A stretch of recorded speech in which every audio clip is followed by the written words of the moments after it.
kaasi ay ka dhacdo. doorashadani ayaa dib u dhacday iyadoo guddoomiyaha guddiga doorashada golaha shacabka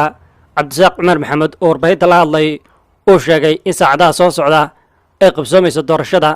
islamarkaasna aysan waxba iska beddelin jadwalka doorashada ee maanta loo ballansanaa. wuxuu sheegay in xildhibaanada hoolka loogu diyaariyey afurka maadaama dibdhac uu ku yimi saacadaha qabsoomidda doorashada, sidaa darteed ay ku sugnaan doonaan ilaa ay ka soo afmeeraan doorashada guddoonka golaha shacabka. kadib dibdhaca jira waxaan rabnaa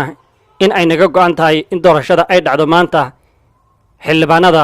waxaa afurka ay ku leeyihiin halkani si dib u dhaca kale uusan noogu imaan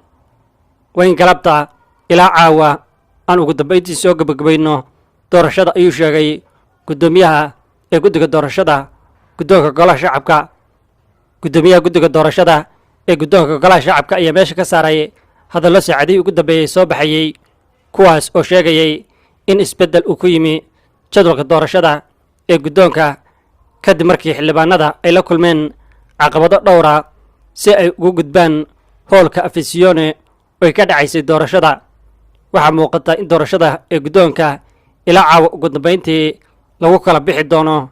haddii uusan iman isbeddel deg dega, inkastoo ay socdaan qorshayaal oo ay wadaan xildhibaano ka soo horjeeda qorshaha lagu dooranayo guddoonka golaha shacabka. hoolka doorashada ay ka dhacayso ee afisiyone waxaa ku sugan xildhibaano aan ka badnayn 100 xildhibaan, kuwaas oo qayb ay ka yihiin qaar ka mid a xildhibaanada laga soo doortay degmada ceelwaaq ee gobolka gedo oo lagu muransan yahay. xildhibaanada ceelwaaq iyo garbaharey